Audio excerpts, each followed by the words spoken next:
আমার রাসূলের যখন মদিনায় ঢুকছে, তো মদিনার এক ইহুদি ছিল, ইহুদি তার সন্তান ছিল, ইহুদি বাদশা ছিল, আর সন্তান ছিল রাজার সন্তান।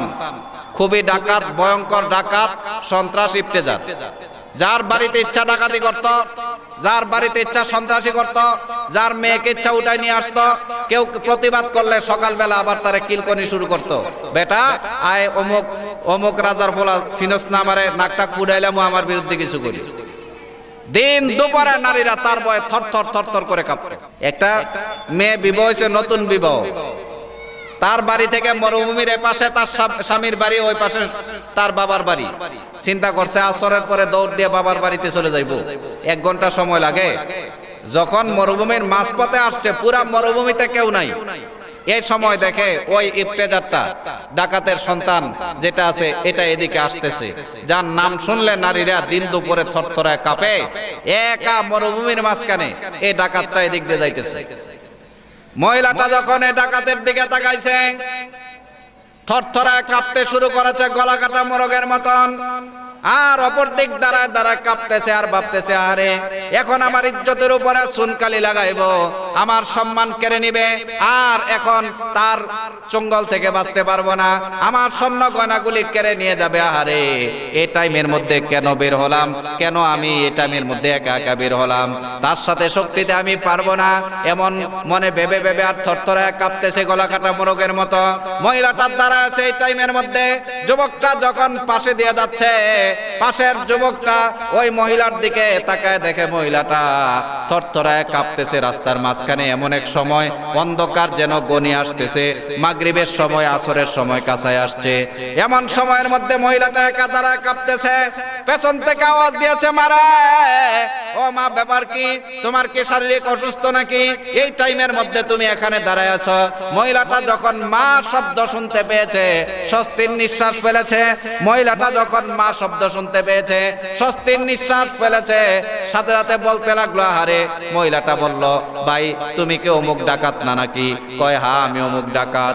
আমি তো মনে করেছিলাম আমার স্বর্ণ গয়নাগুলি কেড়ে নিয়ে যাইবা, আমার ইজ্জতের উপরে চুনকালি লাগাইবা, তুমি এত ভালো হইলা কি কইরা?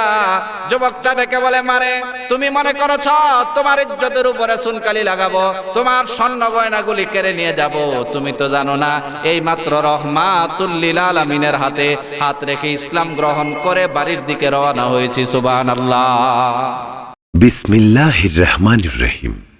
আসসালামু আলাইকুম ওয়া রাহমাতুল্লাহ। আলামিন ইসলামিক মিডিয়া যুগ শ্রেষ্ঠ হক্কানি ওলামায়ে কেরামদের নতুন নতুন আলোচনা পেতে আমাদের চ্যানেলটি এখনই সাবস্ক্রাইব করে সাথে থাকুন। আসসালামু আলাইকুম ওয়া রাহমাতুল্লাহি ওয়া বারাকাতুহু। আলহামদুলিল্লাহ আলহামদুলিল্লাহি নাহমাদুহু ওয়া নাস্তাঈনুহু ওয়া নাস্তাগফিরুহু ওয়া নু'মিনু বিহি ওয়া নাতাওয়াক্কালু আলাইহি ওয়া নাউযু বিল্লাহি মিন শুরুরি আনফুসিনা ওয়া মিন সাইয়্যাতি আমালিনা মান ইয়াহদিহিল্লাহু ফালা মুদিল্লা লাহু ওয়া মান ইউদ্লিলহু ফালা হাদিয়া লাহু ওয়া নাশহাদু আন্না সাইয়্যিদানা ওয়া মাওলানা মুহাম্মাদান আবদুহু ওয়া রাসূলুহু। আল্লাহুম্মা সাল্লি আলা সাইয়্যিদিনা মুহাম্মাদ ওয়া আলিহি ওয়া আসহাবিহি ওয়া সাল্লাম। আম্মা বা'দু ফাআউযু বিল্লাহি মিনাশ শাইতানির রাজীম। বিসমিল্লাহির রহমানির রহিম। قد أفلح المؤمنون وقال تبارك تعالى أولئك هم الوارثون الذين يرثون الفردوس هم فيها خالدون بارك الله لنا ولكم في القرآن العظيم ونفعنا إياكم بالآيات والذكر الحكيم। আমরা প্রত্যেকে অন্তরের অন্তঃস্থল থেকে আল্লাহ পাকের মোহাব্বত নিয়ে আল্লাহ পাকের জিকির করি। লা ইলাহা ইল্লাল্লাহ, লা ইলাহা ইল্লাল্লাহ, লা ইলাহা, লা ইলাহা ইল্লাল্লাহ, খুদি কা সিররে নেহা, লা ইলাহা ইল্লাল্লাহ, লা ইলাহা ইল্লাল্লাহ, লা ইলাহা ইল্লাল্লাহ, লা ইলাহা ইল্লাল্লাহ, খুদি হেতে গোপাশা, লা ইলাহা ইল্লাল্লাহ, লা ইলাহা ইল্লাল্লাহ, লা ইলাহা, লা ইলাহা ইল্লাল্লাহ। अगर चबुतो है जमात की आसो तीनों में, मुझे है हुकूम अदा, ला इलाहा इल्लल्लाह, ला इलाहा इल्लल्लाह, ला इलाहा, লা ইলাহা ইল্লাল্লাহ। মুহাম্মাদুর রাসূলুল্লাহ সাল্লাল্লাহু আলাইহি সাল্লাম। উত্তর সদাহা নওরগাপাড়া ইসলামী সমাজ কল্যাণ পরিষদের উদ্যোগে আয়োজিত আজকের এই বিশাল তাফসিরুল কোরআন মাহফিলের মুআজ্জাজ মুহতারাম সভাপতি, সম্মানিত প্রধান অতিথি, বিশেষ অতিথিবৃন্দু, পথহারা মানুষের প্রকৃত রাহবর, নবীর হাকিকি ওয়ারিস, প্রাণের স্পন্দন হযরত উলামায়ে কেরাম ও আমার প্রাণের প্রিয় তৌহিদি জনতা ভাইয়েরা, আল্লাহ রাব্বুল আলামিনের পবিত্র কালামে পাকের খুবই গুরুত্বপূর্ণ একটি আয়াত আপনাদের সামনে তিলাওয়াত করেছি। আমরা যারা বসেছি ইনশাআল্লাহ প্রত্যেকে আমলের নিয়ত নিয়ে বসি। হুজুরের মুখ থেকে যতটা আমলের কথা আসে প্রত্যেকটা কথা বাড়ি পর্যন্ত নিয়ে যাব, আমল করার চেষ্টা করব। পারবেন তো ইনশাআল্লাহ? আল্লাহ পাক কোরআন শরীফের এই আয়াতে বলছেন, কদ আফলাহাল মুমিনুন, সমস্ত কল্যাণ, সমস্ত কামিয়াবি একমাত্র মুমিনদের জন্য। অন্য এক আয়াতে আল্লাহ পাক বলতেছেন, ওয়ালা তাহিনু ওয়ালা তাহজানু ওয়া আনতুমুল আলাউনা ইন কুনতুম মুমিনিন, চিন্তা করো না, ভয় করো না, তোমরাই বিজয় হবে, তোমরাই বিজয় হবে যদি তোমরা মুমিন হও। দুইটা আয়াতের দিকে খেয়াল করেন। প্রথম আয়াতে আল্লাহ বলছেন কদ আফলাহাল মুমিনুন, একমাত্র মুমিনদের জন্যই দুনিয়ার শান্তি, কল্যাণ। অন্য আয়াতের মধ্যে বলছেন ইন কুনতুম মুমিনিন, তোমরা যদি মুমিন হতে পারো তাহলে অবশ্যই দুনিয়ার সমস্ত বিজয় তোমাদের সাথে থাকবে। এখন যদি আমরা বর্তমান পৃথিবীর মধ্যে তাকাই, আজকে মুসলমানেরা শান্তিতে আছে নাকি অশান্তিতে? দুনিয়ার সমস্ত অশান্তি যেন মুসলমানদের করে। আমাদের তুলনায় বর্তমান কাফের বেদিনরা অনেক শান্তিতে আছে। বিজয়ের দিক দিয়েও যদি তালাশ করি, দুনিয়ার সমস্ত কাফের বেদিন ঐক্যবদ্ধ হয়ে মুসলমানদের উপরে হামলা করছে। ইরাকে, আফগানিস্তানে, তারপরে বার্মার মধ্যে, কাশ্মীরের ভিতরে, হিন্দুস্তানের ভিতরে, উরুগুয়ের ভিতরে, চারদিকে শুধু মুসলমান মার খাইতেছে। মুসলমানদের বিজয়ের পথও দেখা যাচ্ছে না। অথচ আল্লাহ দোনোটা ওয়াদা গ্যারান্টি দিয়ে বলছেন মুমিনদের জন্যই শান্তি, মুমিনদের জন্যই বিজয়। দোনোটা জিনিস আল্লাহ গ্যারান্টি দিয়ে বলছেন। কি দিয়ে বলছেন? অথচ কোথায় আমাদের শান্তিও দেখতেছি না, বিজয় দেখতেছি না। কি কারণে? তার পেছনে কারণ মুসলমান মুমিন কারে কয়? একজন চোর, তারও দাবি সে একটা ইমানদার মুসলমান।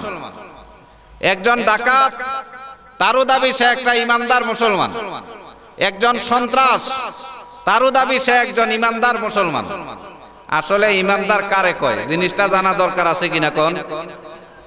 ইমানদার বলা হয় আল্লাহ পাকের রসুলের হাদিস, আন্নাল মুমিন ইয়ারা যুনুবাহু কাআন্নাহু কায়দুন তাহতা জাবালিন ইয়াখাফু আইয়াকা আলাইহি।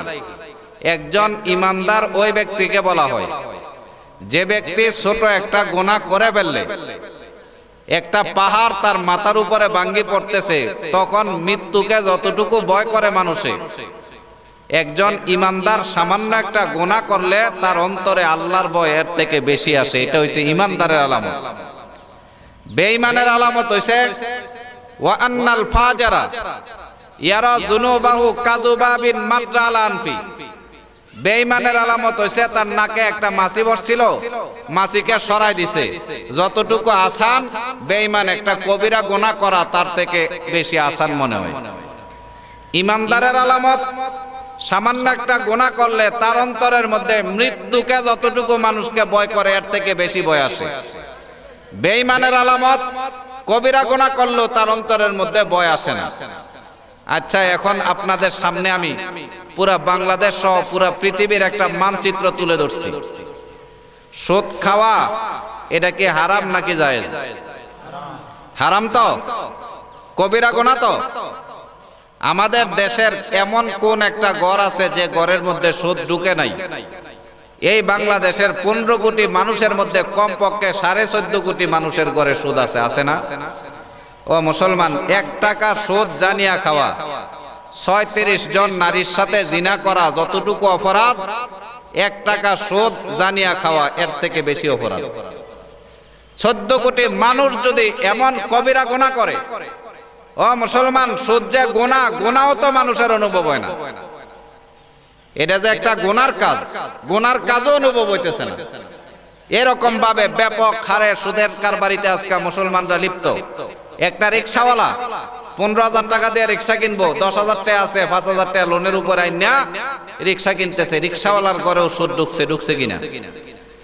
আর গ্রামের যারা মহিলা আছে দেখবেন যে 2,000 টাকা আনতে গেলেও সুদের উপরে আনে, আছে কিনা? অর্থাৎ এমন একটা কবিরা গুনাহ আজকে যে গুনার অনুভূতিও আসে না। বেঈমানের আলামত হইছে গুনাহ করলে তার অন্তরের মধ্যে গুনার অনুভব হয় না। আর ইমানদারের আলামত হইছে সে ব্যক্তি গুনাহ করলে তার অন্তরের মধ্যে আল্লাহর ভয় এত বেশি আসে, মৃত্যুকে মানুষ যতটুকু ভয় করে। আমার ভাইয়েরা, আমাদের দেশের যুবক ছেলেরা মোবাইল থেকে ছবি ডাউনলোড করে 24 ঘন্টা ছবি নায়ক নায়িকার নাচ দেখতেছে, আছে না? এমন আসেনি?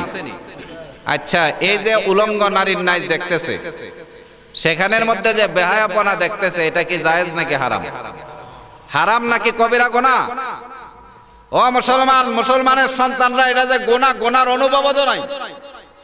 24 ঘন্টা গান বাদ্য নিয়ে লিপ্ত আছে, এটা যে একটা গুনাহ, গুনার অনুভবও হইতেছে না।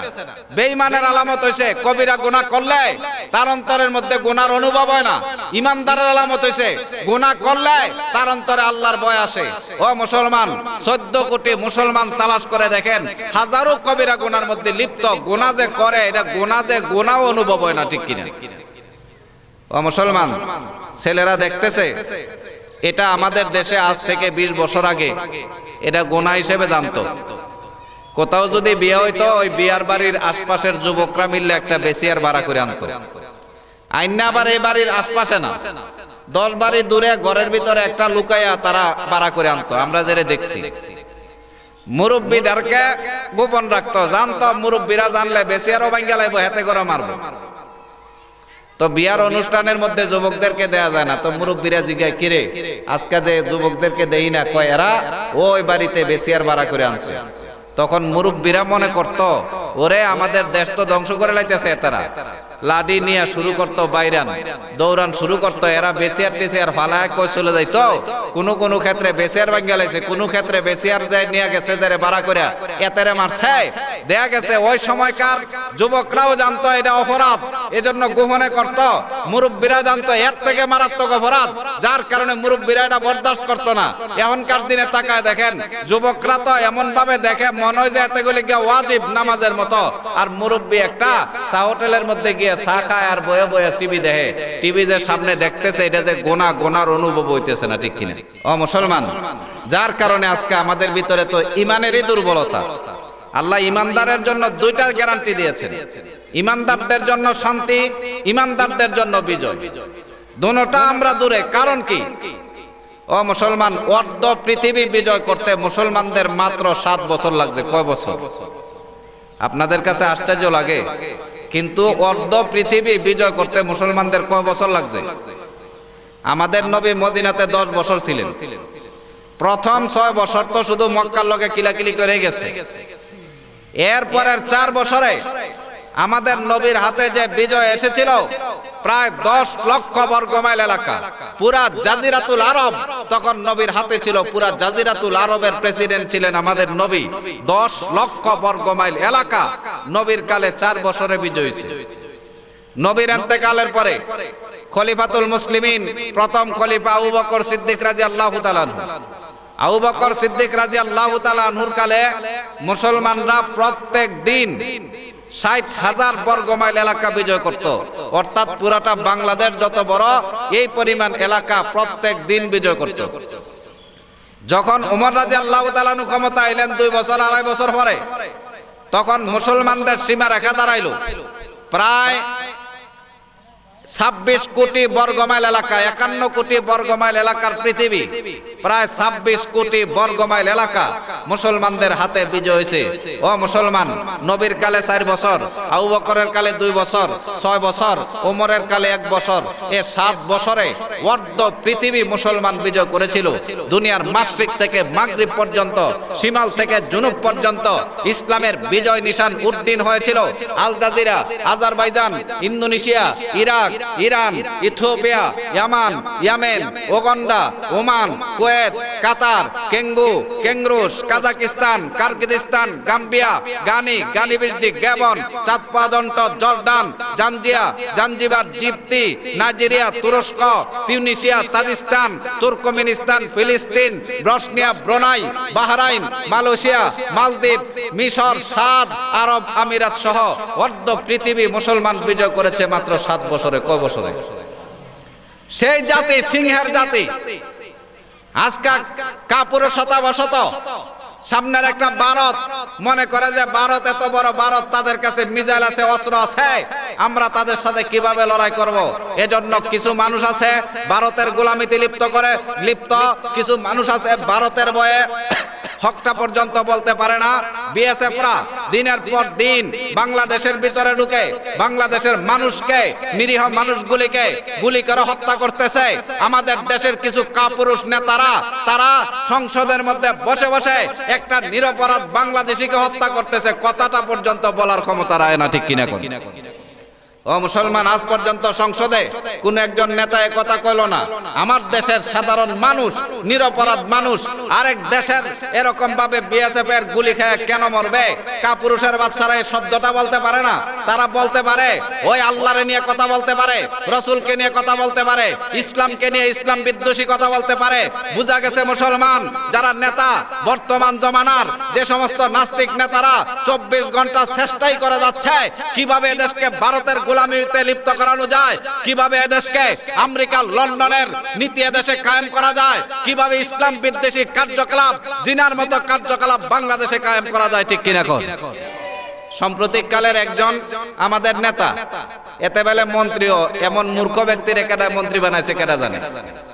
মাদ্রাসাগুলিরে কইল যে এগুলি বিষ বৃক্ষ। আমার ভাইয়ের, আপনাদের সামনে আমি একটা তথ্য তুলে ধরছি। স্বাধীনতার পর থেকে এমন একটা মাদ্রাসা দেখাইতে পারবেন, ওই মাদ্রাসার একজন মুহতামিম সাহেব কারু বাড়িতে ফিন করে চুরি করতে গেছে আর চুরির মধ্যে ধরা খাইছে, এমন ইতিহাস দেখাইতে পারবেন?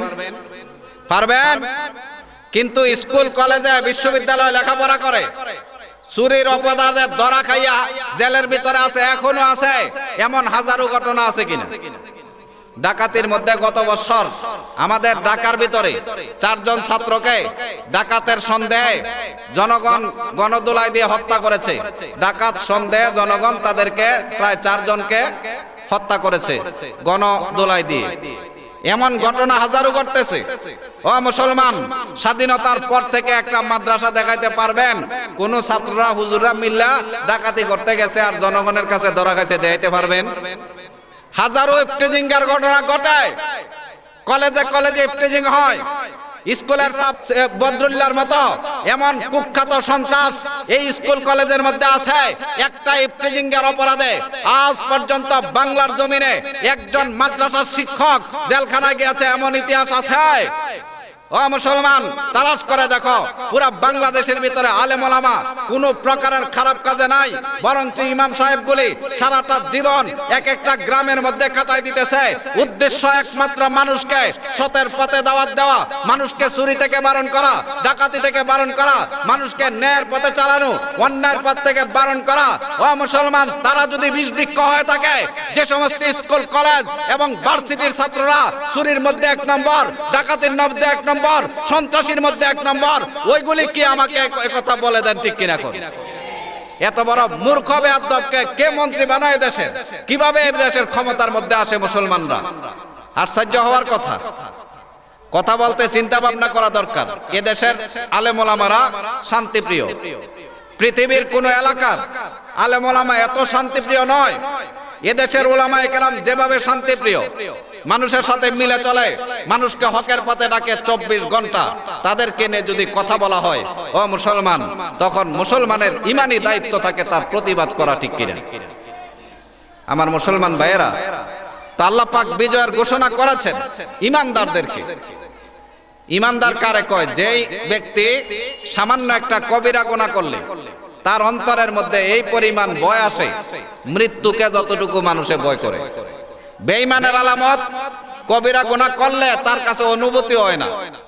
আপনারা কোন তো, যে ছেলেটার বয়স 11 বছর পার হইছে, 12 বছর, অর্থাৎ ওই ছেলেটা বালেগ হইছে। যে ছেলেটা বালেগ হইছে, ওই ছেলেটার উপরে নামাজ ফরজ হইছে কিনা? হইছে তো। ফরজ আদায় না করা এটা কবিরা গুনাহ কিনা? কবিরা গুনাহ না? বালা করে দেখা কয়েন, বুঝা কয়েন। একজন ব্যক্তির উপরে যে ফরজটা তার উপরে আরোপিত হয়েছে, ফরজটা আদায় না করা এটা কবিরা গুনাহ না? কবিরা গুনাহ। আমাদের স্কুল কলেজে পড়ে ছেলেরা, কাফের তো হয় না, এরা তো মুসলমান। একটা ছেলে ক্লাস 9-এ পড়ে, একটা ছেলে ক্লাস 10-এ পড়ে, একটা ছেলে এরকম ভাবে মাস্টার্স পড়তেছে। 19 বছর, 20 বছর, 21 বছরের একটা সন্তান পুরা 1 সপ্তাহ একটা ওয়াক্ত নামাজ পড়লো না, অথচ প্রত্যেক ওয়াক্ত নামাজের মধ্যে আল্লাহ পাকের 82টা হুকুম আছে। কয়টা হুকুম? প্রত্যেক ওয়াক্ত নামাজের মধ্যে কতগুলি ফরজ আছে? এতগুলি ফরজ লঙ্ঘন করতেছে, এটা যে গুনাহ। আজকে আমাদের ছেলেপেলেরা নামাজ ছেড়ে দেওয়া যে গুনাহ, এই কথাটাও তো ভুলে গেছে। ও মুসলমান, মা বাপ তো সন্তানরা যে প্রত্যেক ওয়াক্ত নামাজের মধ্যে আল্লাহর নাফরমানি করতেছে, নামাজ না পড়ার কারণে, 1 ওয়াক্ত নামাজ ছেড়ে দেওয়ার কারণে কমপক্ষে 2,88,00,000 বছর জাহান্নামে জ্বলতে হইব। বাবার মনেও কোনো চিন্তা নাই, মার মনেও চিন্তা নাই, ঠিক কিনা? আব্বা আম্মা সন্তানের জন্য কত পাগল। মুসলমান, বুঝার চেষ্টা করো, সময় সংক্ষেপ। আব্বা আম্মা সন্তানের জন্য কত পাগল। যদি আপনাদের বাজারে সামান্য ঝগড়া হয় মার্কেটে, মা বাপ সন্তানরা ঘরের ভিতরে তালা ঢুকায় কয়ে, বেটা বাড়িস না, এদিক দিয়ে মারামারি হইতেছে, কিলকনি তোর উপরে ভরতে পারে। অর্থাৎ বুঝাই তো চায় কিলকনি খাবে, এটা বরদাস্ত করতাম না। সামান্য ছেলে মেয়েদের সামান্য একটু বালা মুসিবতে আব্বা আম্মা কত তাদের খেদমত করে, কত তাদের ভালোবাসা দেখায়। ও মুসলমান আব্বা আম্মা, যেদিন তোমার সন্তানটা কিয়ামতের ময়দানে নামাজ পড়ে নাই, রোজা রাখে নাই, ইফটিজিং করেছে, অন্যের মায়ের পিছে ঘুরছে, হাজারো অপরাধ করেছে, এ সমস্ত অপরাধের কারণে যখন তোমার সন্তানটারে জাহান্নামের আগুনের ভিতরে হাত পা পিছে দিয়ে নিয়ে বাইন্ধা তারপরে রেখে দিবে, আর আগুনের ভিতরে জ্বলতে থাকবে, চিল্লাইতে চিল্লাইতে যখন গলার আওয়াজ বন্ধ হয়ে যাইব, গাদার আওয়াজের মতো আওয়াজ করতে থাকবো, তখন জাহান্নামের সামনে সন্তানটারে দেখে আপনাদের কেমন মনে হইব? আজকে ছেলেটা একটা ওয়াক্ত নামাজ পড়তেছে না, বাবার মনেও কোনো চিন্তা নাই, মার মনেও কোনো ব্যথা নাই। ক্ষেত্র বিশেষ মুসলমান, স্ত্রীটা স্বামীরে ঘরের ভিতরে রাখি পর্দা ছাড়া মার্কেট করতে চলে গেছে, আছে না? আর হাজার মানুষ দেখতেছে এগুলি জিনার গুনাহ নিয়ে বাড়িতে ঢুকতেছে। স্বামীটা ক্ষেত্র বিশেষ, এরকম ভাবে মোবাইল করতে করতে দেখা গেছে স্ত্রীর থেকে দূরে গিয়ে পণ্যারীর সাথে সম্পর্ক করে ঘন্টার পর ঘন্টা মোবাইলে পণ্যারীর সাথে আলোচনা করতেছে, এমন আছে কিনা? ও মুসলমান, যে জাতি এতই ঘৃণিত যে ইসলামকে পরিবার থেকে দূরে সরাই দিয়েছে, সমাজ থেকে দূরে সরাই দিয়েছে, সমাজের মধ্যে এখন আর দিন নাই। যে ব্যক্তির হাতে অস্ত্র আছে, যে ব্যক্তি মানুষকে কিলাইতে পারে, সাদাবাজি করতে পারে, বর্তমান সমাজের সমাজপতি ওই ব্যক্তি। একজন ইনসাফওয়ালা, ন্যায় ন্যায্য একজন শিক্ষিত ছেলের এই সমাজের মধ্যে এক পয়সার দাম নাই, ঠিক কিনা? সমাজের ভিতর থেকে মানুষ ইসলামকে দূরে সরাই দিয়েছে। রাষ্ট্রীয় জীবনে যদি তাকান, পায়খানার এপিট আর উপিট দোনোটা সমান। যারাই ক্ষমতা আছে তারাই কোনো না কোনো ভাবে ইসলামের উপরে আঘাত দেওয়ার চেষ্টা করছে। কেউ মদকে হালাল করার চেষ্টা করছে, কেউ আবার পতিতাকে হালাল করার চেষ্টা করছে। প্রত্যেকে ইসলামের উপরে আঘাত দেওয়ার চেষ্টা করছে। ও মুসলমান, যে জাতি তাদের ব্যক্তি জীবন থেকে আল্লাহ আল্লাহ রসুলের জীবন ব্যবস্থা ছেড়ে দেয়, পারিবারিক জীবন থেকে ইসলামকে দূরে সরায় দেয়, সামাজিক জীবন থেকে আল্লাহর রসুলের দিন ছেড়ে দেয়, রাষ্ট্রীয় জীবনে সংবিধানের মধ্যে আল্লাহর নাম বিসমিল্লাহ লেখা আছে, আল্লাহর নামটা মুছে ফেলার চক্রান্ত করে, আল্লাহর কসম সে জাতির কপালে কোনোদিন শান্তি হইতে পারে না, ঠিক কিনা? আমার মুসলমান ভাইয়েরা, এ হচ্ছে আমাদের ইমানের গন্ডি। আপনাদের আল্লাহ যে আমাদের উপরে রহম করে আমাদের দেশের যে এখনো রাখছে বঙ্গোপসাগরে ডুবাই দেয় না, এটা তো আল্লাহর শুকরিয়া। এদেশের 15 কোটি মুসলমান আল্লাহর দেয়া জীবন ব্যবস্থা ছেড়ে দিয়ে, 15 কোটি মুসলমান আল্লাহর দেয়া সংবিধান ছেড়ে দিয়ে ইহুদির বাচ্চার বানানোর গণতন্ত্রের পিছে আজকে পাগল হয়েছে, ঠিক কিনা? এদেশের 15 কোটি মুসলমান আল্লাহর দেয়া জীবন ব্যবস্থা ছেড়ে দিয়ে আজকে গণতন্ত্রের জন্য পাগল হয়েছে। ইহুদির বাচ্চার বানানো গণতন্ত্র। ও মুসলমান, ইহুদির বাচ্চার বানানো তন্ত্র মন্ত্র মুসলমানের জন্য কল্যাণের হইতে পারে না। খ্রিস্টানের বানানো জিনিস মুসলমানের উপকারী হইতে পারে না। শয়তানের বানানো তন্ত্র মুসলমানের জন্য কোনো কালে কল্যাণের হইতে পারে না, ঠিক কিনা? এক সময়কার এদেশে পুঁজিবাদ কায়েম হয়েছে। পুঁজিবাদীরা বলছে আমরাই পৃথিবীকে শান্তি দিতে পারবো, আমাদের ছাড়া পৃথিবীর শান্তি সম্ভব নয়। হাজারো মানুষ এশিয়া মহাদেশ সহ পৃথিবীর মধ্যে মানুষেরা তাদেরকে গ্রহণ করছে। কিছুদিন যাইতে না যাইতে পুঁজিবাদের কারণে প্রথম বিশ্বযুদ্ধ হয়েছে। 1 কোটির উপরে মানুষ মারা গেছে, 1 কোটির উপরে মানুষ আহত হয়েছে। দুনিয়ার মানুষেরা দেখছে সমস্ত আজব বালা মুসিবত আর অশান্তি পুঁজিবাদের কারণে। মানুষেরা পুঁজিবাদের কিলায়া নামাইয়া তারপরে সমাজতন্ত্র মতবাদ কায়েম করছে। কমিউনিস্ট মতবাদ, কেউ খাবে কেউ খাবে না, তা হবে না তা হবে না, এই স্লোগান দিয়া পুরা পৃথিবীকে দখল করার চেষ্টা করছে। পুরা পৃথিবী দখল করে নিয়েছে। প্রায় একটা মাত্র দেশ আফগানিস্তান সমাজতন্ত্র মানে নাই। তাদের নীতি ছিল আমরা আল্লাহর নীতি মানব, মানুষের বানানো নীতি মানব না। এতটুকুর কারণে পুঁজিবাদের এই সমাজতন্ত্র মতবাদীরা আসমানের দিকে একটা বুমিং করত, বলতো তোমাদের আল্লাহকে মারি ফেলবো, নিচের দিকে বুমিং করত তোমাদেরকে মেরে ফেলবো। ও মুসলমান, কিছুদিন যাইতে না যাইতে সেই সমাজতন্ত্র মতবাদের লাল পতাকা বুলুণ্ঠিত হয়েছে। দুনিয়ার মানুষ দেখেছে তাদের কারণে দ্বিতীয় বিশ্বযুদ্ধ হয়েছে। 2 কোটির উপরে মানুষ মারা গেছে, 1 কোটির উপরে মানুষ আহত হয়েছে। ও মুসলমান, দুনিয়ার মানুষেরা দেখছে সমস্ত অশান্তির মূলে সমাজতন্ত্র মতবাদ। এজন্য আজকে যদি বাচ্চাও একটা শুনে আছে কমিউনিস্ট, জুতা দা বিড়াইতে যায়, ঠিক কিনা? সমাজতন্ত্র মতবাদ আর পুঁজিবাদের খালতো ভাইয়ের নাম হয়েছে গণতন্ত্র মতবাদ। সমাজতন্ত্র মতবাদ দুনিয়ার মানুষকে যেরকম শান্তি দিতে ব্যর্থ হয়েছে, পুঁজিবাদ যেরকম দুনিয়ার মানুষকে শান্তি দিতে ব্যর্থ হয়েছে, ও মুসলমান, ইহুদির বাচ্চার বানানো গণতন্ত্র আজ না হয় কাল দুনিয়ার মানুষকে শান্তি দিতে ব্যর্থ, ঠিক কিনা? কারণ এটা নীতি হইতে পারে না। গণতন্ত্রের সর্বপ্রথম নীতি হইছে আল্লাহ বলতে কোনো জিনিস নাই। যেই নীতির মধ্যে আল্লাহ বলতে কোনো জিনিস নাই আর 15 কোটি মুসলমান গণতন্ত্রের জন্য মরে। এজন্য বলছিলাম আল্লাহ যে আছাড় দিয়ে বঙ্গোপসাগরে ফেলে দেয় না, এটা তো আল্লাহর শুকরিয়া। মসজিদের সভাপতি এত গণতন্ত্র করে, মসজিদের সেক্রেটারি গণতন্ত্র করে, চিন্তা করলো না এটা কি? 2 নম্বরের গণতন্ত্রের নীতি, by the people for the people. মানুষের কর্তৃত্ব মানুষের উপরে চলবে, মানুষের আইন মানুষের উপরে চলবে। তার কারণ হচ্ছে আল্লাহ তো নাই, আল্লাহ থাকলে না আল্লাহর আইন চলতো। আল্লাহ নাই যেহেতু, সেহেতু by the people for the people, মানুষের উপরে মানুষের কর্তৃত্ব চলবে, মানুষের উপরে মানুষের আইন চলবে। এই নীতিটাই হইছে 2 নম্বর নীতি। এই নীতির দ্বারা শান্তি আইতে পারে না, নীতির মধ্যেই ভেজাল আছে। মানুষের উপরে মানুষের কর্তৃত্ব, by the people for the people, এই কথাটা দিয়ে আপনারা কি বুঝছেন? মানুষের উপরে মানুষের কর্তৃত্ব, এই কথাটা দিয়ে আপনারা কি বুঝছেন? আমি যতটুকু বুঝছি, মানুষের উপরে মানুষের কর্তৃত্ব এর মানে হইছে আমরা যখন ক্ষমতায় আমু সমস্ত কর্তৃত্ব বিরোধী দলের উপরে খাটাবো। আর কিলাইতে কিলাইতে কান্দা গুছা করালাম।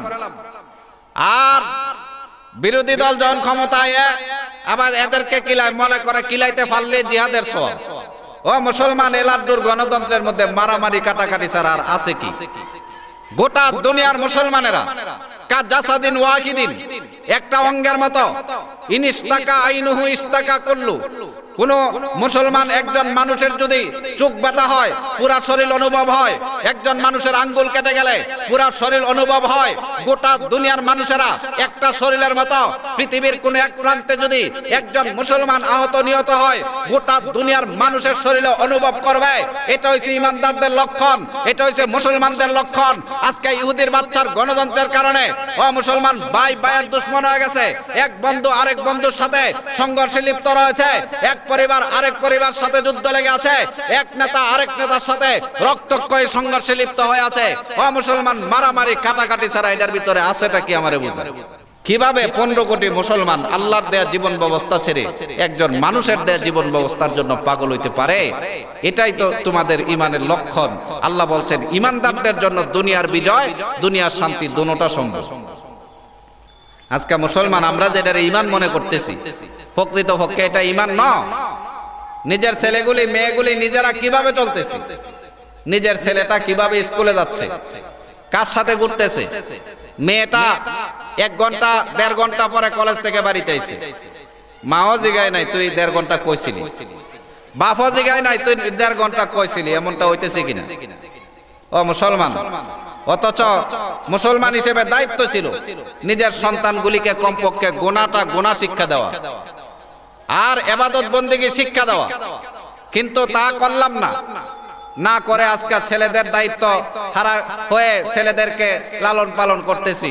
আমার মুসলমান ভাইয়ের একটা কথা খেয়াল রাখিয়েন, একটা বিল্ডিং করার আগে কয়েক বছর আগের থেকে সে কল্পনা জল্পনা করে বিল্ডিংটা কিভাবে করবে, কোন আইটেমের করবে, অন্য একটা আইটেমের সাথে মিলায় ইঞ্জিনিয়ারের কাছে যায়, আমার জায়গা এতটুকু, এই জায়গায় কিভাবে করলে বিল্ডিংটা সুন্দর হইব। তারপরে করার পরেও মিস্ত্রিরা বারবার কয়, মানুষকে দেখায় কিভাবে করলে সুন্দর হইব। অনেক চিন্তা চেতনার পরে, অনেক তারপরে গবেষণার পরে ইঞ্জিনিয়ার থেকে তারপরে ঘরের মাপ নিয়া, ঘরের নকশা নিয়া, তারপরে সেখানের মধ্যে অনেক কষ্টের পরে একটা আগের প্ল্যান অনুযায়ী একটা বিল্ডিং বানায় না?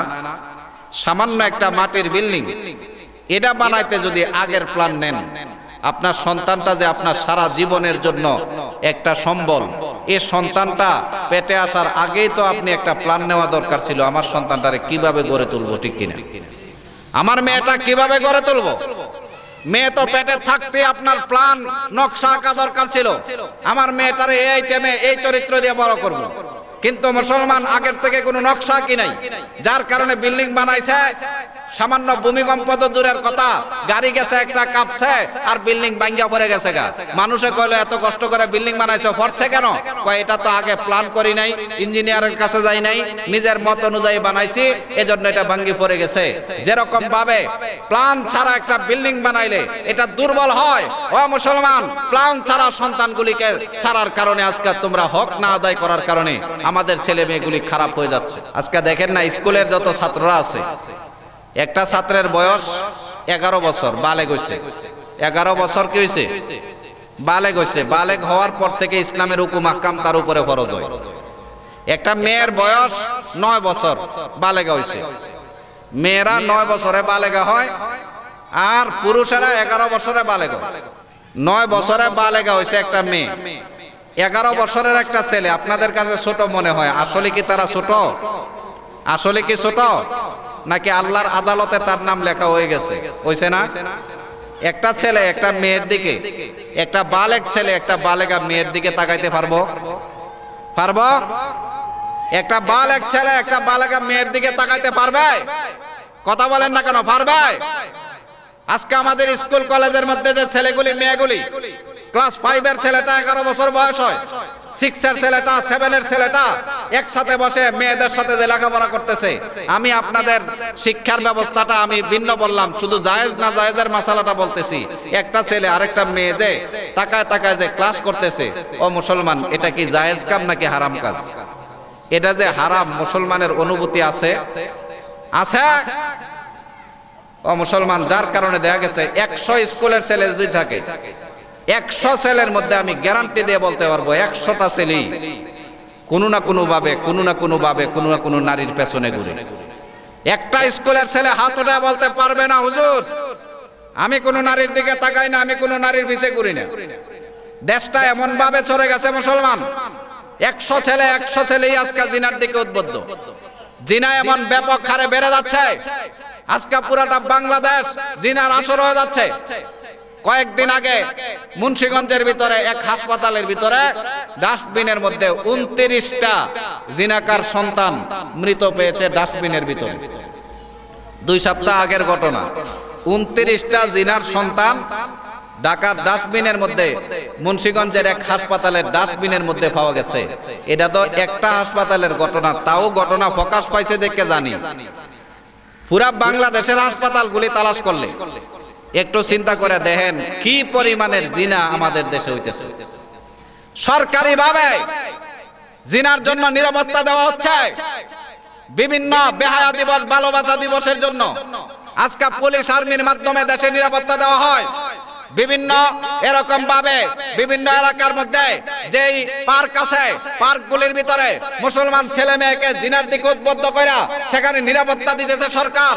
ও মুসলমান, এদেশের মানুষকে নিরাপত্তার সাথে জিনার দিকে উদ্বুদ্ধ করা হচ্ছে। ও মুসলমান, যে দেশের মানুষের জিনার দিকে সরকারিভাবে নিরাপত্তা দেওয়া হয়, এই দেশ মুসলমানদের দেশ হইতে পারে না, এ দেশ আল্লাহওয়ালার দেশ হইতে পারে না, এ দেশ মুসলমানের নাম নিশান এ দেশে থাকতে পারে না। ও মুসলমান, আজকে যে আমাদের দেশের জিনার ব্যাপকতা বাড়তেছে, এর দ্বারা কি হইতেছে জানেন? একজন মুসলমান 1000 রকমের অপরাধ করতে পারে কিন্তু জিনার মতো অপরাধ করতে পারে না। আমার কথা আপনারা শুনেন, একজন মুসলমান 1000ও অপরাধ করতে পারে, জিনা করতে পারে না। কারণ হইছে একটা মেয়ে একটা ছেলে যদি বৈবাহিকভাবে যদি বিবাহিত হালালভাবে তাদের মিলনের কারণে আল্লাহ পাক খুশি হয়ে তাদের ঘরে একটা আল্লাহর ওলি জন্ম দিতে পারতো না? আল্লাহওয়ালা জন্ম হইতে পারতো, দিনদার জন্ম হইতে পারতো, পরহেজগার জন্ম হইতে পারতো, মুত্তাকি জন্ম হইতে পারতো। যেহেতু একটা মেয়ের শরীরের মধ্যে জিনার ভাইরাস ঢুকছে, মেয়ের সতীত্ব থেকে নষ্ট হয়ে আসে অসতীত্ব হয়ে গেছে শরীরটা, এই শরীরে ভবিষ্যৎ জিন্দেগিতে যেই শরীরের মধ্যে জিনার ভাইরাস ঢুকছে, এই শরীরে কোনোদিন আল্লাহওয়ালা জন্ম হইব, কোনদিন আল্লাহর ওলি জন্ম হইব, দিনদার জন্ম হইব, হাফেজে কোরআন জন্ম হইব? তো দেখেন, একটা জিনার মাধ্যমে একটা মানুষের পুরা দিনকে ধ্বংস করে দেওয়া যায়। এজন্য মুসলমান 1000 অপরাধ করতে পারে কিন্তু জিনার মতো অপরাধ করতে পারে না। আমার রাসূলের যখন মদিনায় ঢুকছে, তো মদিনার এক ইহুদি ছিল, ইহুদি তার সন্তান ছিল, ইহুদি বাদশা ছিল, আর সন্তান ছিল রাজার সন্তান। খুবই ডাকাত, ভয়ঙ্কর ডাকাত, সন্ত্রাস, ইফতেজার। যার বাড়িতে ইচ্ছা ডাকাতি করত, যার বাড়িতে ইচ্ছা সন্ত্রাসী করত, যার মেয়েকে ইচ্ছা উঠাই নিয়ে আসতো। কেউ প্রতিবাদ করলে সকালবেলা আবার তারে কিলকনি শুরু করত, বেটা আয় অমুক অমুক রাজার বলা সিনস না আমারে নাকটা কুড়াইলাম আমার বিরুদ্ধে কিছু করি। দিন দুপুরে নারীরা তার ভয়ে থরথর করে কাঁপত। একটা মেয়ে বিবাহ হয়েছে, নতুন বিবাহ, তার বাড়ি থেকে মরুভূমির এপাশে তার স্বামীর বাড়ি, ওই পাশে তার বাবার বাড়ি। চিন্তা করছে আসরের পরে দৌড় দিয়ে বাবার বাড়িতে চলে যাইব, 1 ঘন্টা সময় লাগে। যখন মরুভূমির মাঝপথে আসছে, পুরা মরুভূমিতে কেউ নাই, এই সময় দেখে ওই ইফতেজারটা, ডাকাতের সন্তান যেটা আছে, এটা এদিকে আসতেছে, যার নাম শুনলে নারীরা দিন দুপুরে থরথরায় কাঁপে। একা মরুভূমির মাঝখানে এই ডাকাতটা এদিক দিয়ে যাইতেছে। মহিলাটা যখন এই ডাকাতের দিকে তাকাইছে, থরথরায় কাঁপতে শুরু করেছে গলা কাটা মোরগের মতন। আর অপর দিক দাঁড়ায় কাঁপতেছে আর ভাবতেছে, আরে এখন আমার ইজ্জতের উপরে চুনকালি লাগাইব, আমার সম্মান কেড়ে নিবে, আর এখন তার চঙ্গল থেকে বাঁচতে পারবো না, আমার স্বর্ণ গয়নাগুলি কেড়ে নিয়ে যাবে। আরে এই টাইমের মধ্যে কেন বের হলাম, কেন আমি এই টাইমের মধ্যে একা একা বের হলাম, তার সাথে শক্তিতে আমি পারবো না, এমন মনে ভেবে ভেবে আর থরথরায় কাঁপতেছে গলা কাটা মোরগের মতো। মহিলাটার দ্বারা আছে এই টাইমের মধ্যে যুবকটা যখন পাশে দিয়ে যাচ্ছে, পাশের যুবকটা ওই মহিলার দিকে তাকায়, দেখে মহিলাটা থরথরায় কাঁপতেছে রাস্তার মাঝখানে। এমন এক সময় অন্ধকার যেন গনিয়ে আসতেছে, মাগরিবের সময়, আসরের সময় কাছায় আসছে। এমন সময়ের মধ্যে মহিলাটা একা দাঁড়ায় কাঁপতেছে। পেছন থেকে আওয়াজ দিয়েছে, মারা ও মা, ব্যাপার কি? তোমার কি শারীরিক অসুস্থ নাকি? এই টাইমের মধ্যে তুমি এখানে দাঁড়ায় আছো। মহিলাটা যখন মা শব্দ শুনতে পেয়েছে, স্বস্তির নিঃশ্বাস ফেলেছে। মহিলাটা যখন মা শব্দ শুনতে পেয়েছে, স্বস্তির নিঃশ্বাস ফেলেছে, সাথে সাথে বলতে লাগলো, আরে মহিলাটা বলল, ভাই তুমি কি অমুক ডাকাত না নাকি? কয়, হ্যাঁ আমি অমুক ডাকাত। আমি তো মনে করেছিলাম আমার স্বর্ণ গয়নাগুলি কেড়ে নিয়ে যাইবা, আমার ইজ্জতের উপরে চুনকালি লাগাইবা। তুমি এত ভালো হইলা কি কইরা?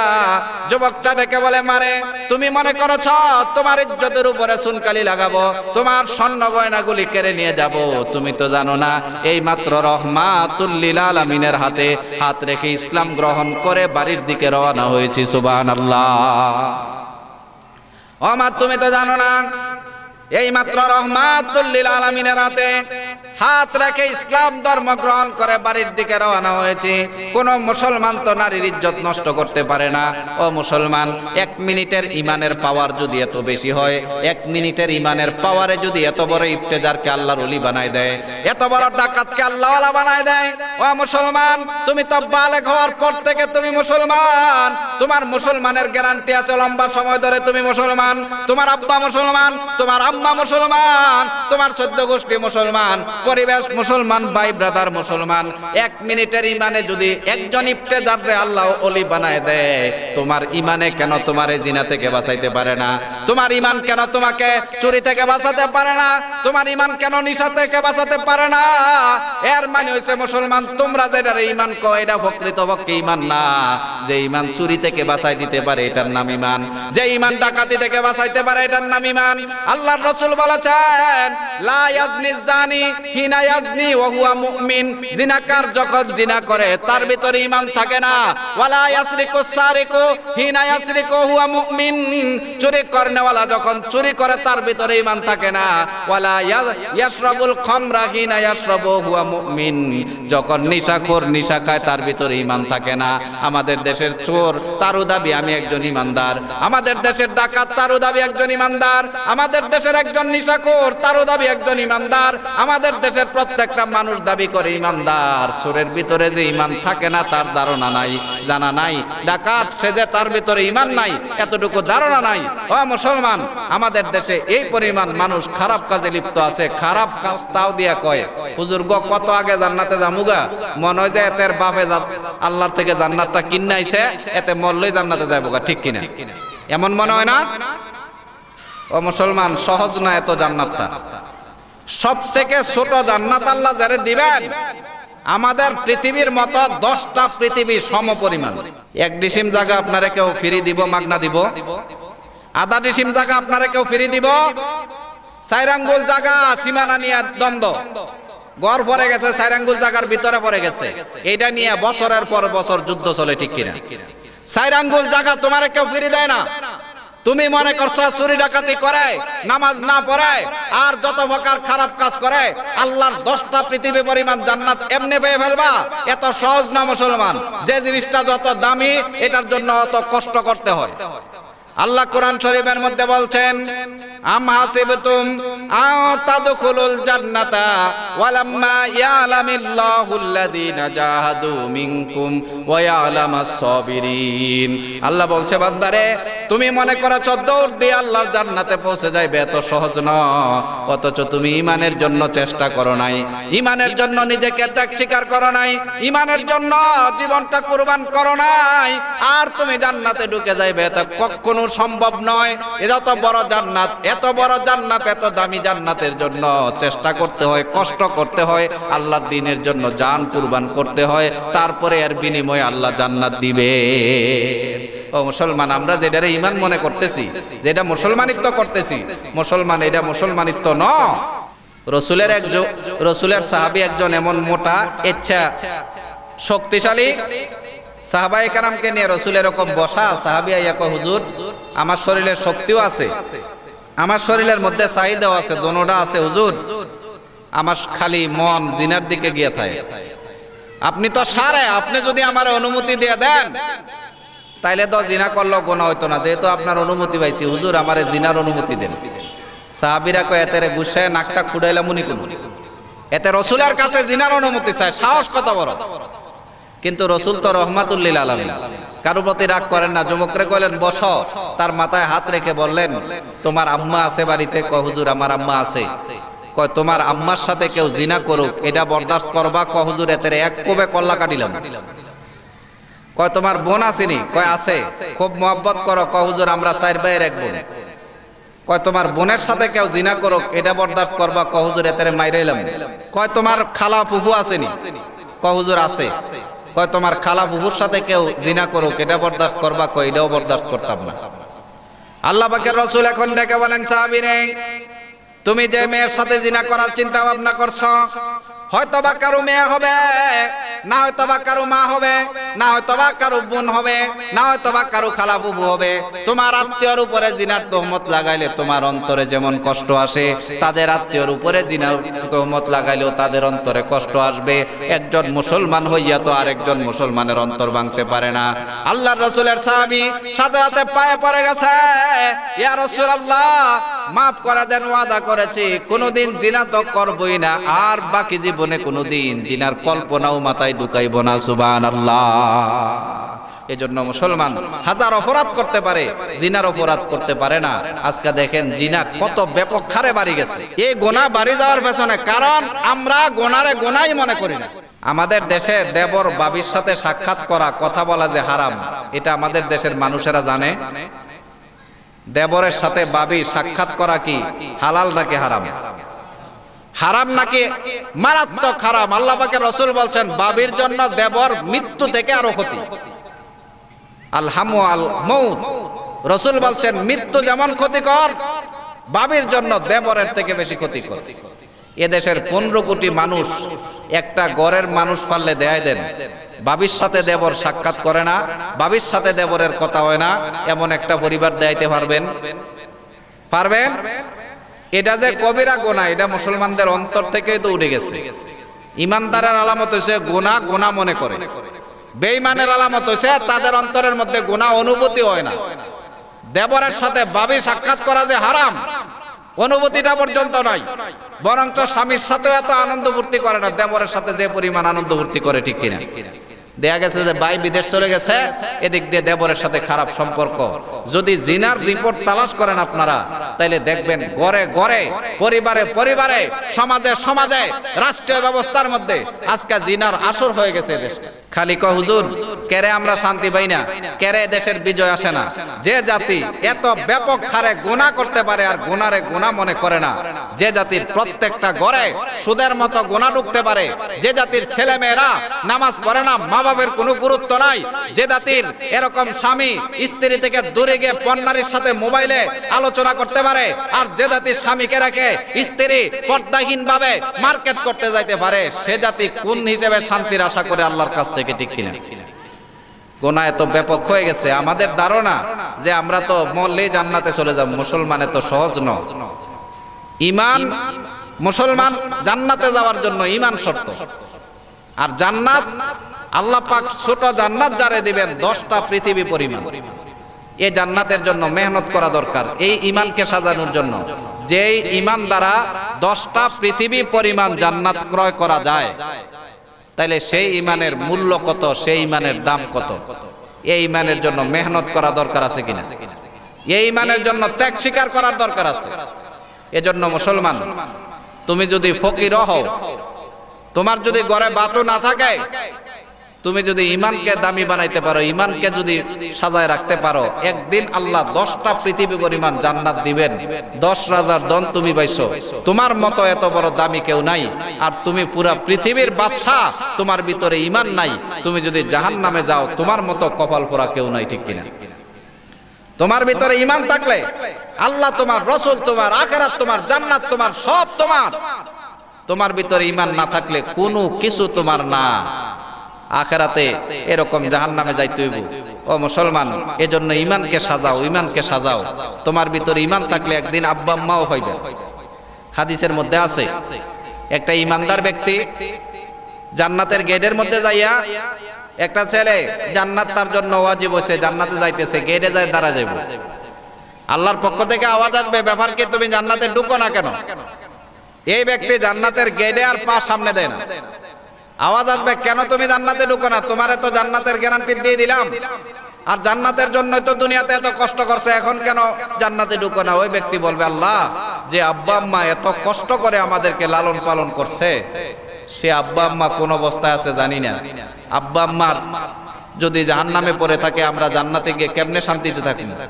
তো আল্লাহ কোরআন শরীফের মধ্যে আয়াতে বলছেন, ফিহা মা তাশতাহিল আনফুসু, জান্নাতি ব্যক্তির বান্দার যা আশা আছে পূরণ করে দিবেন আল্লাহ। আল্লাহ বলবেন, যাও, তোমার কারণে তোমার জাহান্নামী আব্বা আম্মারেও জান্নাত দিয়ে দিছে। স্ত্রীকেও পাইবা, বন্ধু বান্ধব পাইবা যদি জান্নাতীও, আর যদি জাহান্নামীও, তাহলে কেউ কাউরে পাওয়া তো দূরের কথা, সকালে বিকালে কিলকনি খাইতে হইবে। এজন্য আল্লাহ গ্যারান্টি দিয়ে মুসলমানদেরকে বলছেন, কদ আফলাহাল মুমিনুন, ও ঈমানদার, তোমাদের জন্যই একমাত্র শান্তি। আবার আরেক আয়াতের মধ্যে বলছেন, ওয়ালা তাহিনু ওয়ালা তাহজানু ওয়া আনতুমুল আলাউনা ইন কুনতুম মুমিনিন, চিন্তা করো না, ভয় করো না, তোমরাই বিজয় হবে, ইন কুনতুম মুমিনিন, যদি তোমরা ঈমানদার হও। এজন্য আমার মুসলমান ভাইয়েরা, জোর আবদার জানাবো, ছেলেদেরকে দিনের পথে চালান, ছেলেদেরকে গুনাহ থেকে বাঁচান। 5 ওয়াক্ত নামাজ বাধ্যতামূলক ছেলেদেরকে পড়তে দেন। নামাজ পড়লে লেখাপড়া ডিস্টার্ব হয় না। যে সমস্ত ছেলেরা 5 ওয়াক্ত নামাজ পড়ে তাদের ব্রেন ভালো থাকে, স্কুল কলেজের মধ্যে 1 নম্বর ছাত্র। আর যে সমস্ত ছাত্ররা শয়তানি করে নামাজ পড়ে না, তাদের এরকম ভাবে রেজাল্ট এত বেশি না। এজন্য নামাজের দ্বারা কোনো ছেলেদের লেখাপড়া ডিস্টার্ব হয় না। এজন্য মা বাপ দায়িত্ব নেন, আমার মেয়েটারে 5 ওয়াক্ত নামাজ বাধ্যতামূলক করামু, আমার ছেলেটারে 5 ওয়াক্ত নামাজ বাধ্যতামূলক করাইবো। নামাজ যদি ঠিক হয়ে যায়, বাকি ইবাদত ঠিক হয়ে যাবে। আর আমরা যেভাবে চলতেছি মুসলমান, কোন মুসলমান তো কোনোদিন স্বপ্নও ভাবে নাই মুসলমানের সন্তান আল্লাহরে গালি দিতে পারে, রসুলকে গালি দিতে পারে। আজকে মুসলমানের সন্তান যে আল্লাহরে রসুলরে গালি দিতেছে, এর পেছনে কারণ আমরা ইমানের পথে সন্তানদেরকে চালাই নাই, আমরা দ্বীনের পথে সন্তানদেরকে চালাই নাই। যার কারণে ছেলেরা ইমানহীন বেদিন হয়ে যাইতেছে, নাস্তিক হয়ে যাইতেছে, আল্লাহরে গালি দিতেছে, রসুলকে গালি দিতেছে। এজন্য আজকে যতটুকু সংক্ষিপ্ত সময়ে আলোচনা করছি, ইমান নিয়ে মুসলমান, ইমানকে সাজাও। গোনারে গোনা মনে করো, গোনা মনে করলেও একদিন তওবা করার সুযোগ হইব, কিন্তু গোনারে যদি গোনা মনে না করো, তওবার সুযোগ হইতো না, তওবা নসিব হইতো না, আর এই গোনা নিয়ে মরতে হইব। এজন্য গোনারে গোনা মনে করো, আল্লাহর ইবাদত বন্দেগী বেশি বেশি করো। আল্লাহ পাক আমাদেরকে সবগুলি কথার উপরে পরিপূর্ণরূপে আমল করার তৌফিক দান করুক, আমিন। ওয়া মা আলাইনা ইল্লাল বালাগ। আসসালামু আলাইকুম ওয়া রাহমাতুল্লাহ।